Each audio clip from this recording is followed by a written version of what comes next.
एक भी विपक्ष ने उसका उल्लेख नहीं किया सर। जब एक महिला के साथ, नाबालिग के साथ में अत्याचार होता है, उसका रेप किया जाता है इतनी बुरी तरीके से और कोयले में डालकर उसकी आखिरी सांस निकलने तक उसे जलाया जाता है और फिर जो बचता है उसे पानी में बहाया जाता है। सर, मेरा प्रश्न है इस विपक्ष को कि महिलाओं की इस्तेमाल आप राजनीति के लिए किया जा रहा है, महिलाओं को राजनीति का रोटियां बनाकर उस पर सेका जाने का इस्तेमाल हमारी महिलाओं के नाम पर किया जा रहा है। विपक्ष से यह प्रश्न मेरा है कि अगर मणिपुर की महिलाएं हमारे लिए, सभी के लिए सम्माननीय हैं, हमारे देश में रहने वाली हर महिला हमारे लिए हमारा मान सम्मान, हमारा गर्व है, क्योंकि हम भी वो महिलाएं हैं। मैं विपक्ष से पूछती हूं कि अगर मणिपुर की महिलाएं आपको इतनी महत्वपूर्ण रखती हैं तो 4 मई को आपका डेलीगेशन वहां क्यों नहीं जाता? 3 महीने के बाद पार्लियामेंट शुरू होने के बाद आपके विपक्ष का पार्लियामेंट का पूरी टीम बनाकर आप वहां जाकर चौकसी के लिए क्या दिखाना चाहते हैं?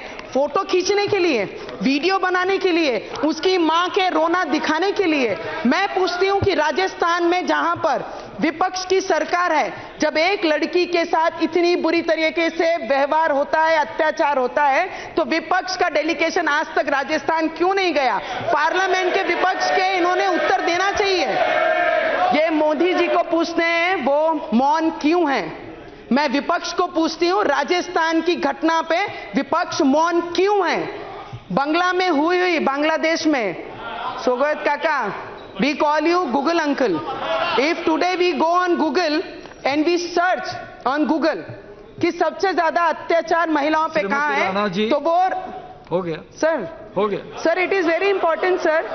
सर, महिलाओं पे चर्चा हो रही है, अगर पुरुषों को 1-1 घंटा दिया जा रहा है तो हम महिलाओं को एटलीस्ट 5-7 मिनट तो देना ही चाहिए।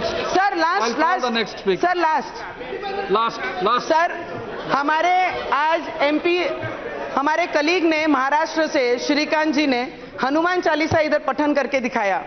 हमारे महाराष्ट्र में भी एसटी महामंडल में काम करने वाली महिलाएं, मैं सांसद नहीं, सांसद एक तरफ और महिला होने के नाते जब मैंने सिर्फ अनाउंस किया, मला भीती वाटत नव्हती श्रीकांत जी।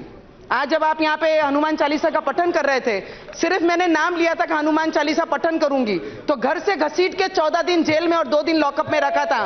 पर आज मोदी जी की सरकार है, ये पार्लियामेंट में ऐसा अत्याचार कोई किसी पे करेगा नहीं। और एसटी महामंडल की महिलाएं जब अपने हक के लिए, डॉक्टर बाबा साहेब अंबेडकर ने हमें लड़ना सिखाया है, अपने हकों के लिए रोड पे आकर अपनी आवाज बनना सिखाया है, वही आवाज जब महिलाएं एसटी महामंडल की महाराष्ट्र में उठा रही थी, तो वो महिलाओं को उठाकर लॉकअप में करीबन 1 महीना उन्हें सड़ने के लिए फेंक दिया गया था। तब ये विपक्ष कहां गया था? तब ये विपक्ष ने मौन धारण क्यों किया था? ये चीजें भी इनको उत्तर देना चाहिए।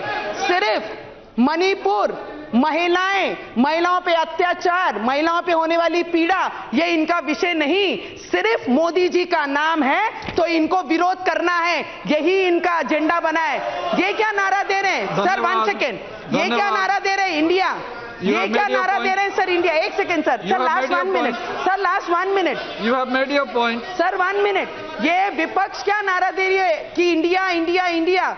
अरे इंडिया ही मोदी जी को बनाई है, इंडिया ने ही मोदी जी को ये पार्लियामेंट हाउस में एज ए प्राइम मिनिस्टर लाई है। आज भी इंडिया मोदी जी के साथ है। ये विपक्ष को मौन धारण किस विषय पे रखा है, इनको उत्तर देना ही पड़ेगा। ये मेरा प्रश्न विपक्ष को है। बस इतना ही कहती हूँ सर, महिलाओं का इस्तेमाल राजनीति, रोटियां सेकने के लिए नहीं है। महिलाओं का सम्मान करना सीखे विपक्ष के लोग। Mister Arif. Sir, thank you, Speaker, sir. Sir, on behalf of CPIM, I fully support this no confidence motion moved by Sri Gaurav Gagoi. Sir, it is the first time in the history of Indian Parliament that the opposition is moving a no confidence motion unanimously with the sole aim of bringing the Prime Minister of India to this August House to speak on a serious issue, that of Manipur, which is burning for about more than 3 months now. Sir, when we are shouting the slogan inside the house, Pradhan Mantri Sadan mein aavo, the Prime Minister was sitting in his cabin in a wall difference to this house. Sir, and he was thinking about how to divide the people again and again. and he was discussing with the 50 members group of BJP on how to use the divisions cleverly to win more seats in the coming elections.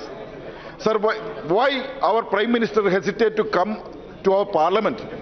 Is it because you see all these opposition members in Parliament as your enemies?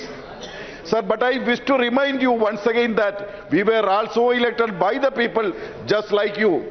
Respected Prime Minister, do you know that world famous Time magazine published from USA had come out with a cover photo of you and described you as a leader of division? Sir, similarly, all the reputed media across the world compared our Prime Minister to Emperor Nero, who played his piano when the Roman Empire was burning. Sir, we know that the history of Indian Parliament, our Prime Minister has set the record of attending the House proceedings for the least time, and no one else will